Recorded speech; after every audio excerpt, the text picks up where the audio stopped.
Bonjour à tous, c'est Jacques Mystery pour Trapland. Aujourd'hui, on va parler de Seventeen, l'album qui a fait péter XXXTentacion peu de temps avant sa mort. Seventeen, pour moi, c'est un classique, et on va voir pourquoi il aurait pu être mieux que ça. XXXTentacion a sorti en 2017 l'album Seventeen, ou 17, comportant 11 pistes très courtes. En moyenne, on est sur du 2 minutes par piste. La première, c'est une intro parlée tout bas qui s'appelle The Explanation, donc l'explication, où il explique pourquoi ce nombre 17, pourquoi cet album. En gros, il nous épargne les questions qu'on interview. La deuxième chanson, et je vais m'arrêter là, je vais pas vous faire la liste, c'est Jocelyn Flores, l'une de ses plus connues, pendant laquelle il parle notamment d'une meuf qui s'appelait vraiment Jocelyn Flores et qu'il a, selon son texte, baisé puis elle s'est suicidée. Ça me rappelle Amnésie de Damso. Donc, pour pas vous faire la liste, en gros, dans cet album, il parle de dépression, de suicide, mais la musique est magnifique. Et c'est ce qui prend au trip pendant tout cet album, c'est qu'on est sur un style qu'on appelle du rap emo, c'est-à-dire qu'on est très sur des émotions tristes qui va prendre à cœur, surtout lorsque l'on est un adolescent, et surtout, comme XXX, quand on a des envies de suicide. Mais il y a plein de problèmes dans cet album. Alors évidemment, XXX est très jeune, il décédera un an plus tard, en 2018. Au moment où il écrit ça, évidemment, c'est encore un gamin, donc les erreurs que je vais lister, elles sont tout à fait normales. Mais ça me paraît important d'en parler parce que même si lui il est parti, il y a plein d'autres rappeurs que ça a pu inspirer. Et on va voir pourquoi il a fait certaines erreurs qu'il aurait pu éviter parce qu'on peut toujours les éviter.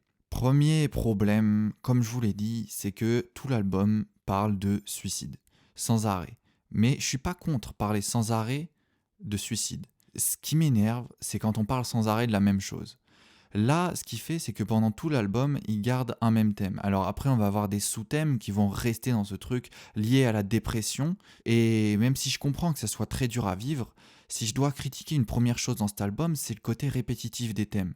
Et déjà que l'album est court, les sons sont très courts, mais en fait, il aurait eu l'occasion de développer d'autres thèmes. Mais il a choisi de ne pas les développer parce que justement, il voulait qu'on rentre seulement dans sa tête. Je trouve qu'il n'a pas essayé d'en sortir, il n'a pas essayé d'amener quelque chose de nouveau. Dans le fond, c'est très répétitif et on va avoir toujours ces mêmes idées. Pour commencer à développer un peu là-dessus, on le voit au champ lexical. Le champ lexical, forcément, s'il reste dans les mêmes thèmes, ça va rester le même champ lexical. Mais non seulement c'est le même champ lexical, mais en même temps, c'est tout simplement toujours les mêmes mots. Il va toujours utiliser le mot pain, qui veut dire douleur ou souffrance en anglais. Il va toujours dire le mot depression, donc dépression. Et c'est pas du tout original. Tu vois, pour parler de la dépression, tu pourrais faire quelque chose d'un peu différent, essayer de trouver des figures de style. Et il y en a beaucoup qui l'ont fait avant lui, il y a eu plein de storytelling, il y a eu plein de nouvelles manières de le faire. Là, il n'y a aucun effort qui est fait sur le style lyrical. Ensuite, je pense qu'il faut parler de Shiloh Dynasty. Si vous connaissez XXXTentacion, vous connaissez forcément Shiloh Dynasty. Mais si vous ne connaissez pas Shiloh Dynasty, en fait, c'est la petite voix que vous entendrez qui chante un peu, pas à travers tout l'album, mais sur un quart des sons de l'album, comme il y en a 11, on va dire que c'est sur 3 à 4 sons. Sur 3 à 4 sons, on entend cette petite voix, cette petite personne qui chante. C'est une voix qui est magnifique. Les top lines sont magnifiques et on ne s'en lasse pas. Et si bien qu'il y a vraiment eu, il y a eu une vidéo de Seb dessus, je crois. Il y a eu plein de gens qui ont été passionnés par l'histoire de cette personne, dont on ne connaît pas l'identité. Mais surtout, moi, je ne veux pas refaire la vidéo de Seb. Je veux vous dire que cette personne qui l'a samplé, c'est une personne qui a énormément de mérite dans l'album. C'est-à-dire que si on enlève Shiloh Dynasty de l'album, je vous jure qu'il y aurait eu beaucoup moins de succès. C'est qu'en fait, à un moment, ça a été un tournant parce que cette voix donnait à sa musique tout le côté émo à XXX. On le voit s'appuyer dessus. Alors au début de l'album, XXX est à la hauteur.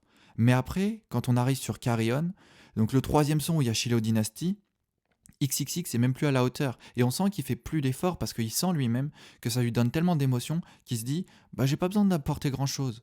À ce moment-là de l'album, on commence déjà à perdre le fil parce que c'est répétitif, parce qu'il fait de moins en moins d'efforts et parce qu'en fait les sons n'ont pas l'air aboutis. Et ensuite, on a autre chose. C'est le problème des influences. XXX, quand il écrit ça, il est jeune. Seventeen, je sais pas si c'est c'est pour son nombre fétiche comme il le dit dans l'introduction, mais c'est aussi proche de l'âge qu'il avait quand il a sorti ça. Il avait 18 ans, il avait 19 ans, pardon, il avait 19 ans. C'était un gamin. Et donc c'est normal qu'il ait encore ces influences qui se ressentent. Mais là, franchement, il y a une influence. Si vous écoutez et que vous écoutez Nirvana juste après ou juste avant, vous allez vite comprendre. Franchement, quand on écoute, il y a des sons. C'est pas XXX qui chante, hein, c'est Kurt Cobain. C'est clairement lui. Au niveau de la guitare, on est sur du Nirvana aussi.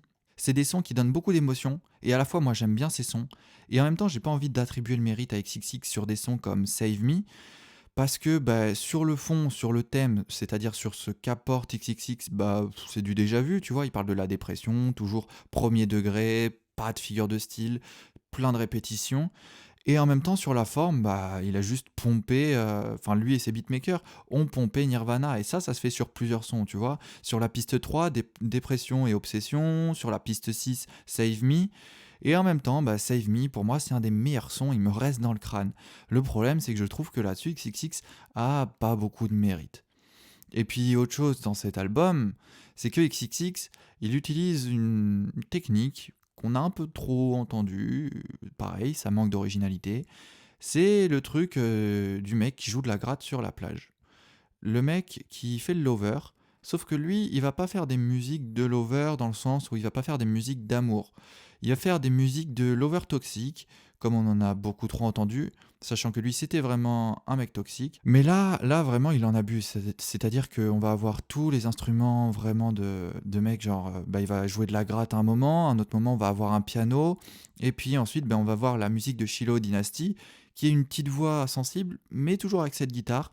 Et en fait, ça fait ce cliché dans lequel il rentre et qu'il devient, on verra, dans sa vie, il devient un cliché.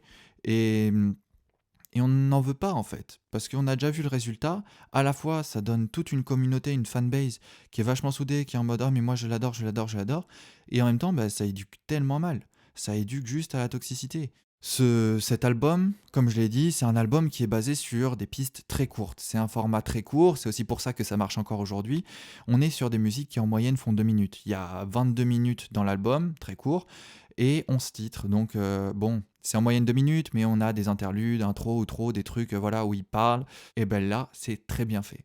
Là, honnêtement, c'est l'un des points positifs de cet album, c'est que même s'il fait beaucoup de répétitions, c'est assez intéressant. C'est assez intéressant parce que les répétitions qu'il fait, moi, avant d'analyser cet album, c'est pas que je m'en rendais pas compte, mais j'en avais rien à foutre. Là, j'arrive et je vous dis, ouais, il se répète, il se répète. En fait, quand t'écoutes, c'est même pas important parce que les top lines sont vraiment bonnes, les flows sont vraiment bons, et même s'il se répète dans le fond, moi je suis français. Alors, même si je comprends ce qu'il dit, il y a des fois il articule pas, et c'est tant mieux parce que du coup, je suis pas lassé par ces histoires de toxicité, tout ça, et de dépression. Et en même temps, ben, j'ai les top lines qui me restent en tête, tout ça, et voilà quoi, je peux faire du yaourt et répéter ce qu'il dit, c'est super agréable.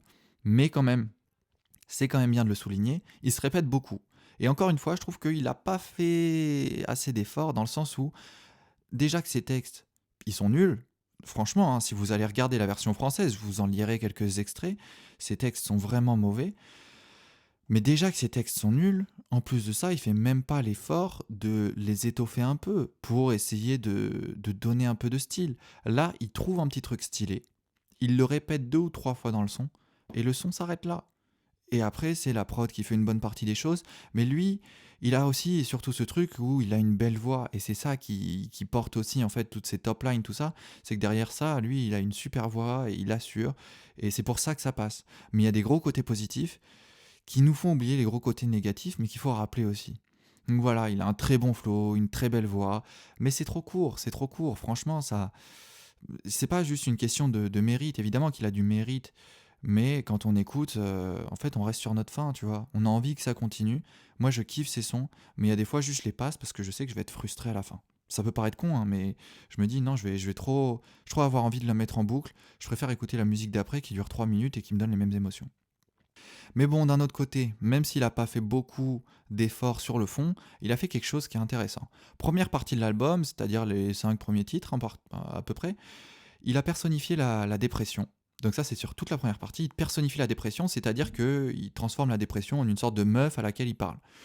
Et comme il la personnifie, ça fait ce truc où ça met un peu de deuxième degré, c'est intéressant. Mais dans la deuxième partie, il commence un peu plus à parler des meufs. Et c'est là où je trouve que il était parti sur une bonne idée. C'est-à-dire que pour une fois, il mettait du fond dans son album. C'était intéressant, il y avait du style lyricalement, enfin du style.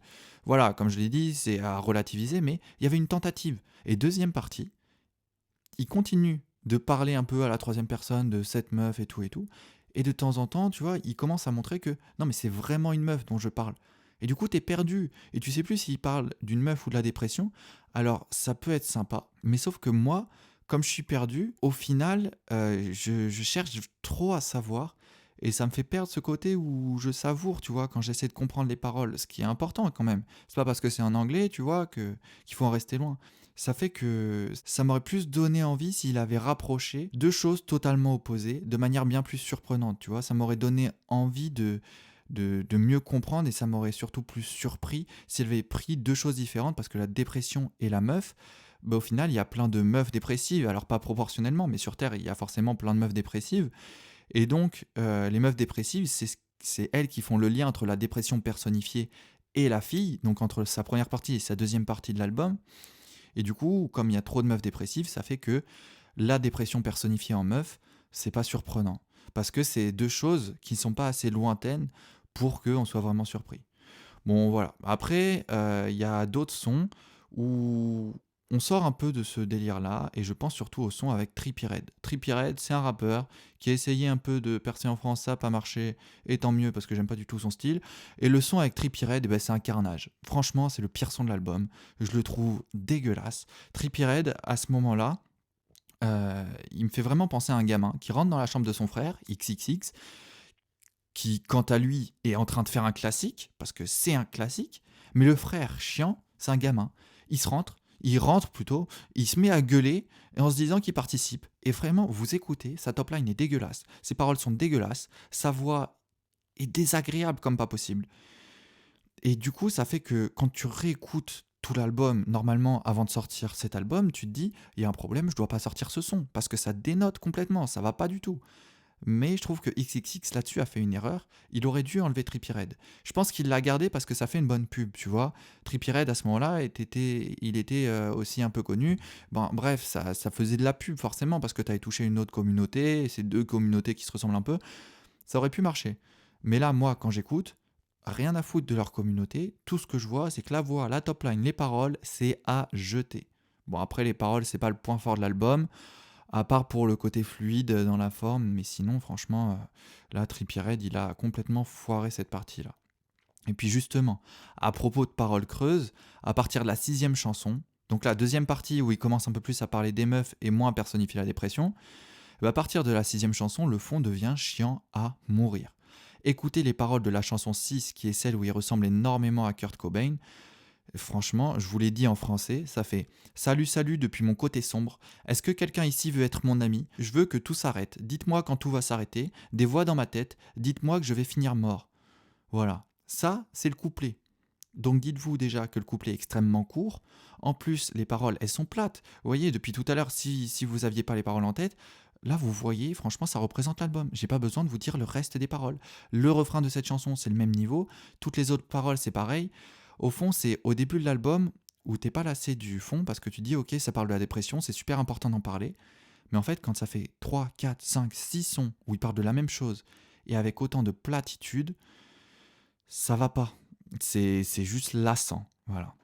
Donc à partir de ce son, ça devient creux. Et on dirait qu'on a affaire à que des maquettes de XXX, que des démos, donc des morceaux pas finis. Vu qu'après on a des sons pas fous, dont celui avec Trippie Redd, puis un son où Shiloh Dynasty le carry, c'est-à-dire que Shiloh Dynasty donne toute l'âme du son. Et en gros, XXX se repose sur ses lauriers, il chante à peine, il fait un peu de yaourt. C'est pas. Voilà quoi. Il y a même plus d'effort sur la deuxième partie. Et lui, dans l'intro, il nous dit qu'il a tout donné. Franchement, j'y crois pas une seconde. Il a tout donné dans les trois quatre premiers sons. Et c'est ces trois quatre premiers sons qui ont super bien marché. Mais ensuite, le reste, honnêtement, ça pique les yeux quand tu commences à regarder un peu les paroles, quoi. Puis sur le track 10, il y a quand même quelque chose qui devient un peu intéressant. Il prend un risque, une prise de risque qu'on entend direct si vous entendez tout le son, parce que vous allez voir que c'est toujours les mêmes instruments. Et sur la piste 10, il y a un piano qui sort. Qui dit risque dit que ça peut ne pas marcher. Là, je pense que ça dépend vraiment des gens. Mais personnellement, j'ai cru que d'un coup ma playlist était passée sur du James Arthur, tu vois? Genre le gars qui fait de la pop, qui chante sur un voilà, qui fait du piano chant. Honnêtement, limite je m'attendais à ce que Patrick Bruel débarque en scooter quoi. Là, c'était trop. Je me suis dit: «OK, il essaie de nous prendre par les émotions, c'est trop, mets-nous des violons, c'est bon, c'est tu joues à la carte à fond, tu deviens un cliché». Bon, bah, voilà, tu deviens un cliché. Les paroles sont toujours aussi plates. Par exemple, quand il dit: «Si personne veut mourir, c'est parce que personne veut que la vie s'arrête». Non mais vraiment, hein, il a vraiment dit ça. Alors là, j'imagine bien le mème de Nekfeu qui réfléchit en écrivant son texte, vous voyez ce mème? Parce que franchement, c'est de la philosophie niveau Naps. L'outro symbolise bien cette deuxième partie d'album où il parle de son ex qui s'appelle Ayala. Ayala, c'est son ex qui l'a accusé de violence conjugale à juste titre, parce qu'il l'a avoué plus tard dans un audio qu'on a trouvé après sa mort, après son assassinat. Il frappait, voilà, il a avoué qu'il avait poignardé des gens et qu'il avait frappé sa femme enceinte au moment des faits. Bon, bref, le son est plat, l'outro est plate. Je vous déconseille d'aller voir la traduction, ça pique les yeux. Tout l'album, en vrai, au niveau des paroles, est très plat. Mais après, musicalement, c'est un délice. C'est pour ça que c'est un classique, et parce que ça peut être un classique en ayant un fond nul. C'est parce que c'est de la musique. C'est pas un roman, c'est pas un livre de philosophie, on n'est pas en train de lire L'être et le néant, mais musicalement, c'est une pépite. Et je voudrais quand même soulever 3 points positifs que j'ai déjà un peu soulevés au fur et à mesure parce que je pouvais pas m'en empêcher. Mine de rien, c'est un classique. Et même si là, j'ai l'air de m'acharner contre ça, franchement, j'ai dû chercher pour aller trouver ça, dans le sens où moi, émotionnellement, c'était un album que j'ai kiffé. Et de base, j'avais pas du tout envie de le critiquer. Mais c'était important de dire tout ça parce qu'il y a vraiment des efforts qui auraient pu être faits en plus. Même si, je le précise, il était jeune. Et c'est un point positif. Faire un aussi bon album en étant aussi jeune, c'est fou. Premier point, vrai point positif, c'est un truc qui peut être un détail pour vous, mais pour moi, ça veut dire un peu, c'est le souffle sur le micro dans l'introduction. Dans l'intro, vous savez, il parle, je vous ai dit, il présente qu'est-ce que ça veut dire Seventeen, pourquoi il fait cet album, etc. Et en fait, à un moment, on entend un souffle dans le micro. Là, j'enregistre avec un micro avec lequel il a enregistré ses sons. Mais l'intro, il l'a enregistré avec son portable. Ça s'entend parce qu'on entend son souffle dans le micro. C'est le genre de truc que tu n'as pas avec un micro pro. Et je trouve que cette volonté de faire ça, c'était vraiment un risque. Et j'ai parlé du risque avec le piano. Là, c'est un risque qui, selon moi, marche. Parce que le mec est justement en train de nous dire qu'il va être sincère, qu'il va se dévoiler. Et ben là, je l'imagine juste marcher dans la rue. Il prend son tel, il enregistre, il dit voilà ce que je vais faire. Autrement dit, la forme a servi le fond. Ça, c'est le premier point positif. Deuxième point positif, il a fait son introduction à voix basse, mais alors à voix très très basse. Et là, moi, je me dis, putain, la piste 2, elle va être un son normal, je vais m'éclater les tympans, je vais péter un câble, je vais pas l'analyser cet album. Sauf que, pas du tout. Juste après ça, il n'a pas fait une transition avec un fader, c'est-à-dire le son qui augmente petit à petit. Non, il a mis un des meilleurs sons. Vous irez écouter cet album et vous verrez que si vous augmentez le son, et bien en fait, quand on passe sur le deuxième track, à la fois le son est à un volume normal, donc ça pourrait péter les oreilles, mais comme la musique est magnifique, elle est super douce, ça passe crème. Et ça, je sais que n'importe qui n'aurait pas forcément pensé à ça parce que ça peut paraître bête et évident que les gens ils vont baisser le son et tout, donc il aurait pu se dire ça. Et là, il a placé le bon son au début et en même temps, il a placé selon moi le meilleur son juste après cette introduction. Donc voilà, c'est la deuxième piste, Jocelyn Flores qui arrive en deuxième, tout en douceur. Donc un bon point pour ce poignardeur auteur de violence conjugale sur sa femme enceinte. Bref, troisième point positif, il chante super bien. Il a trouvé son style de manière précoce. Il est mort à 20 ans, il a sorti cet album à 19. Il est surdoué, ça se sent. Enfin, il était surdoué. Il ressentait la musique comme un professionnel alors qu'il était encore mineur aux États-Unis. Et puis sa voix cassée lui donnait clairement un charme, quelque chose qui montre à quel point il était brisé. Et XXX, c'était vraiment la représentation de l'adolescent qui, parce qu'il est brisé, va briser les autres et va faire mal physiquement, mentalement, psychologiquement. C'était une catastrophe ce mec. Mais c'est pas pour autant qu'il aurait dû mourir, parce que franchement, il avait aussi le potentiel d'aider plein de gens. Parce que quand on écoute une musique comme ça, qui parle de quelqu'un qui est super triste, ben mine de rien, on se sent compris quand on a des envies de suicide, et ça peut aider. Et je suis persuadé que s'il était resté en vie, il aurait pu sauver plein de vies juste grâce à sa musique. Pas REPXXX, parce que c'est quand même un mec qui a fait des trucs dégueulasses, mais cet album plutôt, c'est un classique, et ça restera un classique, même s'il y a beaucoup d'erreurs. C'était Jacques Mystery pour Trapland.